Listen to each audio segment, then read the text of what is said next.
Good afternoon. It's McCollum on Business, Monday edition. Hope you all had a great weekend out there. We did not get the rain they were saying we were going to get, but at least here in Arizona, at least in Phoenix, we had a nice weathered weekend here. Hopefully, your family, friends, or even you. We see you guys watching us in Texas and Tennessee and those areas. Denver, we have a bunch of watchers there as well. We appreciate you guys, and hopefully, you guys are staying safe out there with all the snow that you are getting and those freezing temperatures out there. There'll be a lot of our show beginning here is just updates on what's happening in terms of the weather, in terms of postal service, airlines, and when kind of expect that to get back to normal. Those will be our first stories. But of course, here I'm Stephen McCollum, and for the next 30 minutes, I'll get you updated on all of that. Market watch, stocks we're paying attention to, and those national and local stories here on this Monday. Let's not waste any time at all. Let's get right into it with that Market Watch. And how is Monday looking?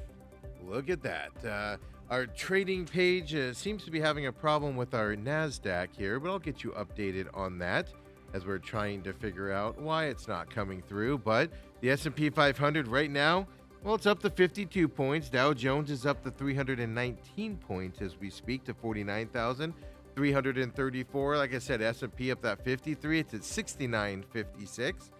NASDAQ, well, it's up 151 points here today. Tech stocks, quantum computing stocks up today as well. And that is up 151 points to 23,652. Russell 2K, well, that's up 8 points here to 2662. That small cap index. A lot of people putting money into the small cap index here at the beginning of 2026. And then there's Bitcoin, right? Now it is up 1,000 points today, but it's in that 87,000 range, down from that 90,000 it was trading at all last week. 87,613 for Bitcoin here today. Stocks we're paying attention to here on this Monday. First one is a company called Booz Allen Hamilton. They're a consulting firm out there, and they're down 12.11% here, all because the Treasury Department came out and they said they canceled all contracts with this company. So the reason why? Well, this company has employees that leaked the tax records of President Trump, but not just him, but other billionaires out there, right? Jeff Bezos, Elon Musk as well, and they leaked them to media outlets. Well, that's why the Treasury canceled their contracts with the company. How many contracts are we talking? Well, the Treasury said it had 31 separate contracts with Booz Allen Hamilton, which came to about a $4.8 million valuation in terms of annual spending, and then $21 million in total obligations as well. So obviously a lot of revenue disappearing from this consulting firm here on this Monday morning. So 12.18% backwards for Booz Allen Hamilton out there. Next up, GameStop back in the news here today. And next stock we're looking at, 8.48% up. You see the big increase about 9 o'clock Eastern time, or our time, I should say, earlier today. And it went up for one specific reason. A gentleman named Michael Burry is out there. He's an investor. He's a famous investor. Well, why is he famous? Well, he bet against the U.S. housing market ahead of the financial risk. It's that gentleman. Well, he has disclosed that he's been buying shares of GameStop, driving up, obviously, their stock about 7% here so far this year. In a Substack post, Burry did say he wasn't counting on a short squeeze to realize long-term value of this GameStop stock. 8.42% up. When you get that kind of notice with famous investors, well, your stock generally goes up as well. And then we're going to look at USA Rare Earth out there. This is a rare earth miner, and they're up big, 16.83% here today on the marketplace. Well, Trump administration said they officially have taken a stake in this company. As you see it, just barely touched 17% up here just a second ago. So USA Rare Earth said it will issue 6.1 million shares of common stock, 17.6 million warrants as well. Obviously, government taking a thing. They did this with DP Materials as well. The DOD did that earlier last year, I should say, in 2025. So the government taking another position here in a rare earth miner, and that's why they're up 16.88% as of right now. Later on, when we come back, why is the Nasdaq up so much? Well, I told you, stock quantum computing. So we're going to look at a company called CoreWeave. They're an AI cloud stock out there, and we're going to look at Nvidia as well. Those two are making some news together here. And then Land's End, the outdoor apparel retailer, kind of made me wonder. I saw that hit on stocks with big increases today, and I was like, "Ooh, is that because people, are expected to go out and buy a bunch of new winter clothes with the storm rolling through?" Well, I'm sure that's happening, but they're also making another move that you need to know about. So we'll look at Lands End here later on in the program as well when we come back. And I apologize, I've got the hiccups today. Something didn't sit with me well on something I drank a little bit ago. But let's get updated on the storm side of things, right? Big storm rolled through most of the country over the weekend, specifically yesterday, Sunday. So some quick updates if you're mailing something out here from Arizona to the Midwest, to the East, just heads up. There'll be some delays out there.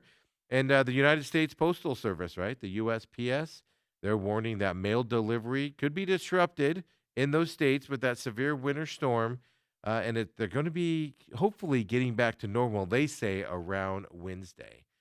So all these areas, right, the Northern Plains, Great Lakes, Midwest, Ohio Valley, Northeast. I know New England area got hammered yesterday as well, and everything. So anywhere from Montana all the way to Maine, Texas down south there, right, to Georgia, even Washington, D.C., all being affected by this. So they're saying as of this morning, mail will get back and be to a normal pace here coming up and Wednesday as well is what they're shooting for. So heads up on that if you've mailed something out or need to mail something out to those areas. There's going to be a little bit of a delay. I have to send something UPS today. And normally it would just be there overnight, and it obviously goes through Memphis, which Tennessee was hit hard in this storm. So I'm like, oh, going to be a little bit delayed probably getting there, and got to realize that when you're sending it out, and even more so if you're waiting for family members or you have family members out of town coming here. Well, we know 11,400 flights were canceled on Sunday alone. We get all this, of course, from a FlightAware, which is a flight tracking site out there. Aviation analytics firm Syricum, well, they said that as of Sunday morning, the storm is the highest experienced cancellation event since the 2020 pandemic. By Sunday afternoon, the majority of the flights were canceled at the busy airports up there in the Northeast and, of course, that high northern Midwest area. LaGuardia Airport, for instance, in New York, it closed Sunday afternoon, according to the FAA. The agency said, the FAA did, I should say, that agency said on its website, the busy Queens Airport there, yeah, it was grounded flights until 8 p.m. last night. You can go a little bit south there to Philadelphia. 94% of flights there were canceled. That's 326 flights. 91% of flights were canceled. That's 436 flights there. But 91% of the flights were canceled at LaGuardia Airport in New York, which, of course, is the one in Queens. John F. Kennedy Airport had 466 flights canceled, which is about 80% of its flights out there. And as I said, we get all this from FlightAware. Significant disruptions. Well, they had other hubs out there, right? Because of the weather or just connections. Like Phoenix, for instance, had a bunch of cancellations just because of flights not being able to get here. So airport hubs like Dallas-Fort Worth, Charlotte, Philadelphia, Atlanta, obviously Atlanta being the nation's busiest airport, all hit with the cancellations and delays yesterday. Specific airlines we're talking about, American Airlines, they canceled over 1,790 flights just for Sunday as well. That's 55% of its scheduled flights that were to go out yesterday. The Delta Airlines, they had 1,470 cancellations. Southwest Airlines said 1,340 cancellations. Like I said, this is all Sunday. United Airlines had about 1,016 flight cancellations as well. We can go to JetBlue. They had more than 590 canceled flights, which is about roughly 72% of its JetBlue schedule just for Sunday. Sky Harbor, as of this morning, 10 o'clock a.m., these are updated numbers. I looked them up. 61 canceled flights here today at Sky Harbor. 109 are scheduled as delayed as of 10 o'clock this morning. So if you're flying out here on this Monday, check the airlines, of course. So if you know people that are out and coming back, check the airlines that might not arrive, might be delayed. Flights might be canceled out there as well. And we told you last week that natural gas energy because of this storm are going to go up for us, even here in Arizona. And now we get kind of some numbers here, right? U.S. natural gas actually went up about 20% as that weather went into these states over the weekend. So obviously boosted heating demand and supplies are dwindled out there as well. Front month futures of natural gas, well, it soared above $6 per million British thermal units. That's the BTUs out there. And that was for the first time since 2022. Now, interesting enough, this increase here just yesterday, up to the $6 per million BTUs. Well, that's on top of the 70% rally on natural gas last week. And that was the biggest weekly advance in records going back to 1990. This storm is estimated to have knocked offline almost 10% of U.S. natural gas production. That's just as demand for heating and power plant fuel obviously has jumped as well with the storm. So this storm, it's strained electricity grids. It's even crippled transport links out there. Not just planes, but cars, vans, buses, trains, all canceled here with this storm. But natural gas prices obviously are a big function coming into this. And natural gas prices hit the highest level since December of 2022 over the weekend. That was when the European demand for U.S. liquefied supplies were booming. That was when they lost their supplies over in Europe from Russia. That was because of that Ukraine battle that started there in 2022. So big jump over the weekend. That's going to affect us here, those of us that do use natural gas as well. So we talked about that going into it. We're seeing the big jump numbers also right now. So now I'll go to the electrical side of things with the storm. More than 1 million people in America here were without power Sunday afternoon across the United States. Tennessee was the hardest hit state. And if you've seen those pictures of Nashville, whew, frozen trees everywhere, breaking off and landing on top of cars and in streets. Tennessee, hardest hit state, 306,700 customers experienced outages. Mississippi was next. They had about 175,300 in outages. Louisiana, they said 145,000 people also were out. This is all from poweroutage.us. Significant outages were reported in Texas. 93,000 people lost power there. Georgia, 80,700. And then Kentucky, 69,500. You go a little bit farther north there to West Virginia, there was 35,500. And even, like I said, those southern states with that storm rolling through, Alabama had 31,800 disruptions as well on the electricity side. So we talked about that last week. Now we're seeing the numbers here of that storm rolling through, and those are just Sunday numbers as well for this big storm. So the update on kind of what the business world and what to expect here coming up in terms of performance, getting things back online, as well as energy costs as well based off of this storm rolling through. And now let's go up to Canadian side of things, right across the border up there. And Canadian Prime Minister Mark Carney, well, kind of backtracking a little bit here on Sunday. He said Canada has no intention of pursuing a free trade deal with China. Of course, if you remember Davos, that happened. He was kind of leaning towards to talking to doing a free trade agreement with China, and President Trump didn't like that too much. And so, by saying this, President or Prime Minister Carney said that he was responding to U.S. President Trump's threat to impose that 100% tariff on all goods imported from Canada if Canada went ahead with a trade deal with Beijing. Carney said his recent agreement with China it merely cut off tariffs on a few sectors that were recently hit with tariffs.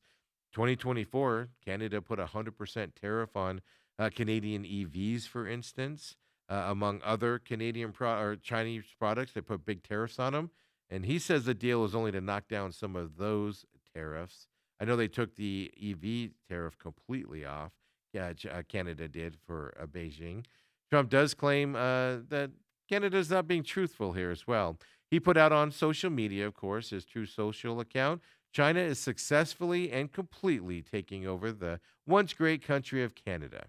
So sad to see it happen. I only hope they leave ice hockey alone. That's what President Trump said in his True Social post there against this. Gotta throw the hockey in there, right? Of course, Canadian's prime minister there said under the free trade agreement with the U.S. and Mexico, there are commitments not to pursue free trade agreements with non-market economies without prior notification of the other two countries out there. So now Carney kind of played tough over there in Davos. Yeah, they're walking it back a little bit here with some of the quote unquote threats here from President Trump out there. And another big thing happened over the weekend as well. If you invested in gold, gosh, just a year ago, you got to be happy with the results. And gold is continuing to rise here this morning. It went above $5,000 an ounce over the weekend. Futures hit that 5,000 an ounce milestone yesterday on Sunday, which obviously, reason questions are why does it keep rising like this? Well, there's a lot of questions on how fast the gold is rising right now as well. Not just gold, right? Silver, copper, all going, tin, all rising at huge numbers here. And this was a surprise that gold hit 5,000. It just hit 3,000 just a year or so ago.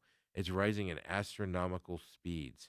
And it's become the speed of the gold surge. Well, it's become an interesting question here of the debasement trade, is what they call it. Investors buying assets to protect against the erosion of purchasing power among, of course, the big government debt that is out there, not just in the United States, but worldwide. The US dollar, for instance, well, it is stable during the second half of last year, but this year it's a different story. I saw the chart for the beginning of this year yesterday, and whew, it is a free fall, right? The US dollar has begun the year on a downward trajectory. The dollar did weaken against major currencies even today, reaching a 4-month low amid speculation that the U.S. could coordinate with Japan to support the yen over there. U.S. dollar coming down, people jumping into gold.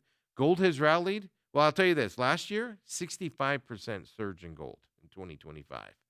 As I said, astronomical growth. Just this year alone, 15% year-to-date increase in gold. As I said, hit that record number. Every time gold opens and goes up, it's a new record here for gold. And again, 5,000 it hit yesterday per ounce. So pay attention to that here as investors are getting spooked here with the U.S. dollar kind of teetering, all based around the debt that is out there for most governments here throughout the world as well. Interesting story here as we get into some stocks, specifically on companies here, at least what's happening with them. And we have a first of its kind, but wide ranging lawsuit here going through, and it starts today. Meta platforms, TikTok, and even YouTube are going to face a basically a courtroom discussion here, and over it's all over allegations that their platforms are fueling a youth mental health crisis here in the United States. Obviously, there's a national debate about kids' screen time. It already happening. Keep them away from this stuff. They're not supposed to be on there, etc. But this is entering a new era here with this lawsuit.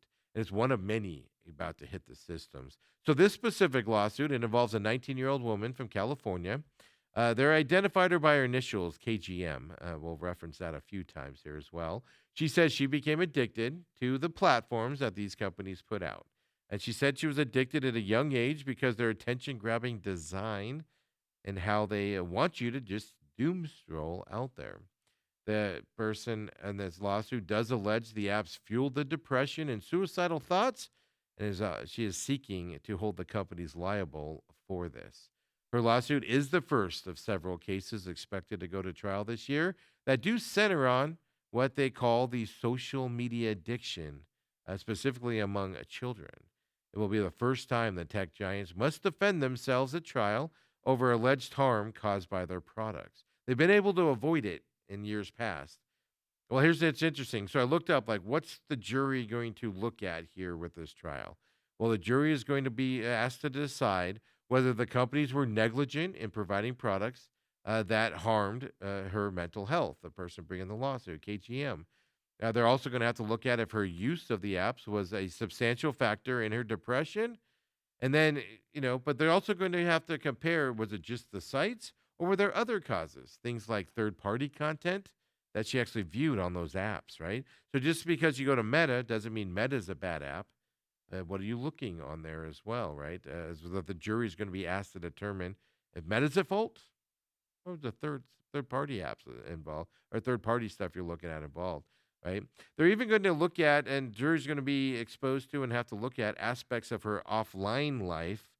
Did that lead to a lot of her depression more so than these apps did? So the CEOs of these companies are going to, Mark Zuckerberg is expected to get on the stand here on this trial as well. So something to keep an eye on here because this could have wide ranging effects here on social media apps as a whole that you're dealing with. And I did see on a side note, TikTok, I don't know if it's back up. I know yesterday it was down for a lot of hours. It was kind of funny watching people go, I don't know what to do with myself. TikTok's down, and making those types of jokes out there. So, uh, hopefully people found some fun things to do out there. When we come back here at McCollum on Business here on this Monday edition, here live at 11 o'clock, well, we got some local stories to talk about. We haven't really talked about a lot of these school districts closing schools and trying to figure out how to allocate with budget cuts. So we're going to look into that as it's happening a lot of Phoenix districts. Now we got Chandler, Alhambra district as well. We'll fill you in on that coming up. Plus, you like Crocs? Have you ever said, you know what I need? Lego Crocs? Well, folks, stay tuned. Got the information for you coming up on how you can get Lego Crocs. To me, they look ridiculous. But I also want a pair. Come on back. McCollum on Business, folks. Monday edition.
And we're back here, McCollum on Business Monday edition. Don't forget, as soon as we get done here today, we'll put this up on demand here at Robat TV. Of course, on the YouTube page as well. No podcast for this show. So catch us on demand if you're not able to catch us live here at 11 o'clock. But Tuesday morning, we're doing the new thing here. We're testing it out. 7 a.m. we go live here at McCollum on Business. Here on Tuesday, we do a morning business show before the market open. The market opens at 7:30 our time, right in the middle of the show. So we got that coming up. 7 a.m. tomorrow. Join us live if you're getting ready for work. We'll get you all set up on the business world out there. We're getting good success with that, folks. People watching it live, people on demand as well. So check it out tomorrow as well. Of course, 11 o'clock, Wednesday, Thursday, and Friday as well. Coming your way. Of course, the main event here for today is in the can, as they say in the business world or in the media world. That is up on demand right now here at Robat TV. The main event also there on YouTube. Check it out. Free podcast system at TME Sports Show. Check that out as well. If you prefer listening to it, appreciate everybody tuning in. Our biggest audience by far is here at Robat TV. We can't thank you enough for joining us here. Of course, YouTube page, we need to get that up a little bit. It's a new thing we're doing. Podcast still going strong in terms of those of you that like to watch that. But like and subscribe to it. Even if you don't listen there, go to Spotify, Apple, Google, iHeart. just hit like on that, even if you catch us live here at another venue, and also on the YouTube page as well. It would just get us out there to the world. Of course, Pit Stop coming back. We had the Rolex 24 over the weekend. Kind of a snooze fest, to be honest with you. And it's not my favorite event of the year, but it's fun to watch 24-hour racing, or at least pay attention to it. It wasn't in this aspect, but it does get me excited for the racing season to start here. So, Pit Stop, we're less than a couple weeks away here from the pit Stop coming back here, folks, for the 2026 season. Follow me at the Pit Stop Talk, of course, on social media. Follow us, the scheduling shows, our tweets, and everything in terms of events happening out there. Of course, our thoughts and everything on the racing world while we're not on air.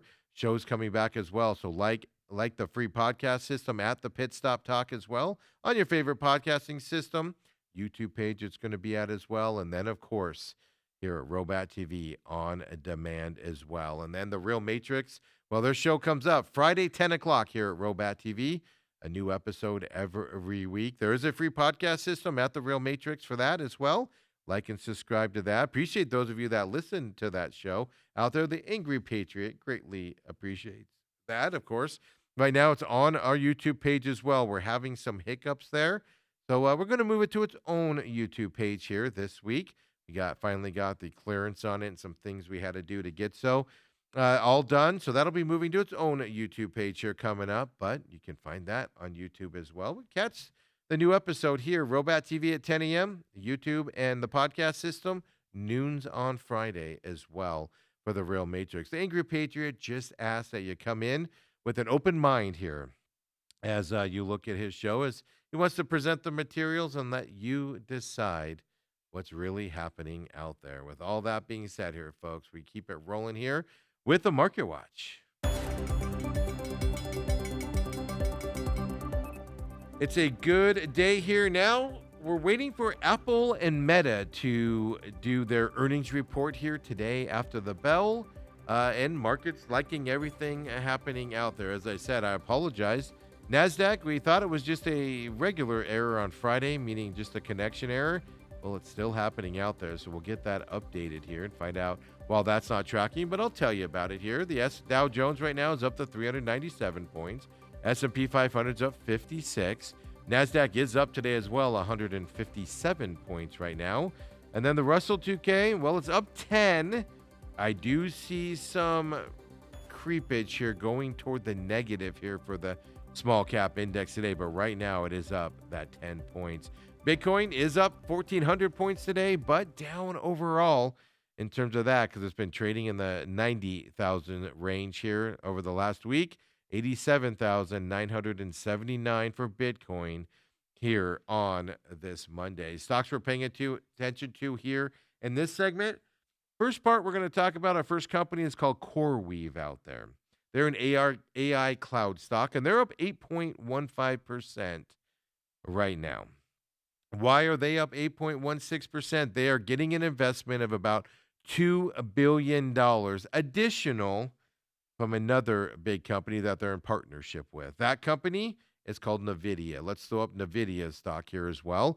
NVIDIA is investing $2 billion into CoreWeave as they announced that. Another $2 billion, I should say. NVIDIA is down 0.78% here today based off of this news. The investment of the $2 billion will go toward accelerating the build-out of more than 5 gigawatts of AI factories by 2030. All of that to advance AI adoption at global scale, according to the press release between these two companies. So NVIDIA down today, 0.79% based off of this news. CoreWeave up, as I said, about, 9% or so for CoreWeave based off of that news. And then let's look at the outdoor apparel retailer as well, Land's End here today. All right. A lot of people probably buying a lot of cold weather stuff here, getting ready for that winter storm rolling through. Well, that's not why we're looking at them today. We won't know those results for a little bit, but look at this. They're up 38.58%. When I saw them early this morning, they were 40% up, Land's End Wes. Well, they're forming a joint venture with WHP Global and that company. Land's End will contribute its intellectual property and other brand assets to the joint venture. WHP Global is going to pay Land's End about $300 million in cash for a 50% controlling ownership stake. So Land's End has found somebody to come in, take 50% controlling interest as well for $300 million. We have a new venture here as well. Land's End up 38.58% here today based off of that partnership news for them. Now let's get into some local stories here on this Monday, get you updated on what kind of happened end of last week going into the weekend. And we haven't talked too much about it, but several districts around the valley here at Tucson and other parts of the state, well, they've been trying to figure out how to deal with deficits, right? Lower admissions in some of the schools as well. The Kyrene School District recently has gone through this as well. Well, let's go down to Chandler first here because the Chandler Unified School District, they're trying to figure out how to achieve a $12 million budget reduction for the next school year. So this isn't something like over the next 5 years, the next school year. The governing board was initially considering a multi-part plan to cut more than 100 employees in the district. Last week, though, in a meeting, the board did approve about $10 million in cuts to proactively address declines in enrollment. I think they even agreed to close a couple schools in that meeting as well. But the problem is there's an extra $2 million they couldn't figure out how to trim that out. So what they wanted to do, well, they wanted to consolidate the number of tech and media specialist positions that are within Chandler Unified School District. And then at that meeting on Wednesday of last week, board member did come out, Claudia Mendoza. She asked for additional options to be presented to the board no later than February 4th. And that February 4th date is an important one. We'll get to that in just a minute. And basically, the staff needs to prioritize district level reductions and cuts to non-student facing roles. Her motion did pass there on Wednesday, but there are two board members there actually voted no in that, even though it did pass. Why is that February 4th deadline important? Well, because contracts are going to go out for the next school year. Teachers and people that are under contracts with the districts, they get them in early February or March, I guess I should say, March timeframe for the next school year. And that February 4th deadline will allow those contracts to go out on time if it does happen out there. The superintendent of Chandler Unified School District, well, he's concerned that if the February 4th date's not met and contracts are delayed, he says they'll lose people because they might leave the district due to the delays in those contracts out there. So that date of February 4th is really important, but they're trying to figure out how to cut another $2 million in that district. And it's not just Chandler, right? We talked about it before. Phoenix Unified's been through this as well, a couple other districts. But now Alhambra Elementary School District is considering closing two of their Phoenix schools over at the end of this year, all due to low enrollment and budget concerns as well. So it's happening all throughout the valley, budget concerns galore. So the district here in Alhambra Elementary District said it would save $1.4 million each year if they closed two schools, Valencia Newcomer School and Choice Learning Academy. So they want that approved for those saves. Valencia Newcomers, one that was just created back in 2018. It's to meet community needs by offering a place for immigrant and refugee students to learn English and even integrate into the school system before moving on into a typical school, a regular school out there. So it's kind of like a school where you come in and transition out of it. But as of this week, for instance, it only had 22 students. Because it is that transitional school, the enrollment is fluid compared to other campuses. So they need that building up there as well off of Maryland. They need that for an expansion of their Global Academy of Phoenix. Well, that's because that school needs more room and space. I don't understand why you can't take that transition school and include it in another school, right? But then the other one is Choice Learning Academy, and they're looking to close that. It'll be consolidated with Westwood Elementary School. So that would turn Westwood into a K through 8 location. The CLA there already has about 377 students as well. So every district is facing this. I have a feeling we've already seen some people dealing with it lately, but we're going to see some other districts, every district, even the growth districts, right? Queen Creek's a growth district right now, struggling with people signing up for those schools. and people and enrollment levels and deciding what to do with old buildings and things to that effect. So we're going to see more and more of that here as we're ending up this year, of course, in the education year, I guess, as we get closer to May here in 2026. So something to keep an eye on if you have kids, of course, and where they go to school. And let's go back to Chandler here as well, because not good news for you. We know Gilbert's water rates have gone up astronomically over the last couple years. Well, Chandler residents, you're not escaping this either. You're going to have to pay a higher utility rate soon, all because the city council unanimously adopted an ordinance to increase water, wastewater, and reclaimed water rates during a meeting that they had at the end of last week. It's coming, folks. They, of course, said inflation, rising operational costs, capital construction materials, and debt service costs are the reasons for the big hike coming your way. Utility increases will begin March 2nd. Customers will see a 15% increase in your water and wastewater bills. 15%, folks. You also get an 18% increase in charges for reclaimed water. The monthly service charge for solid waste services is going to increase by 6%. That's for residential collection, or the alley charges out there. So, yeah, big increases coming your way here in Chandler. Funding for $25,000 in utility assistance was also approved through the Acts of Kindness donation program.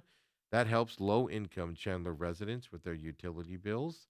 We all might become low income utility users here coming up here, folks, if they keep doing these large double digit increases. Now, operating costs are one of the reasons the city did say that they're going to increase the rates. And part of that is because of the chemicals and electricity used to provide safe drinking water and treat wastewater. And well, it's getting expensive to utilize those utilities as well coming forward and things. So, okay, it's the product of times that we live in right now. Water, electricity, insurance, through the roof, folks. There's a reason State Farm, if you follow me on the main event, you know my State Farm stories lately, how they just don't want you as a customer anymore unless you just don't have, any claims and you just pay your bill on time. There's a reason why. It's just getting too expensive and they're hurting their profits to pay you out what you deserve to get out. And water and electricity is no different here as well, that we're looking forward to and stuff like that. So here's the other side of it. Are you tired of a car bringing you your stuff? Have you ever been at home and went, you know what? Tired of a car bringing stuff. Yeah. Well, Phoenix residents, you'll be able to soon utilize drone deliveries. It's coming from a company called Zipline. They're an American robotics company. We've talked about Zipline before, but in aspect of other places where they're doing their drone service. Like, for instance, they already serve Pea Ridge, Arkansas. They serve Dallas, Fort Worth, Texas. Now they're expanding into Phoenix and Houston in early 2026. It does, interesting enough, service countries as well. Africa. In Africa, they serve Rwanda, Ghana, Nigeria, Kenya, and Cote d'Ivoire. I've never seen that name before. I don't know what that is. So here's the deal. Prospective customers, you'll be able to order tens of thousands of items via the Zipline app.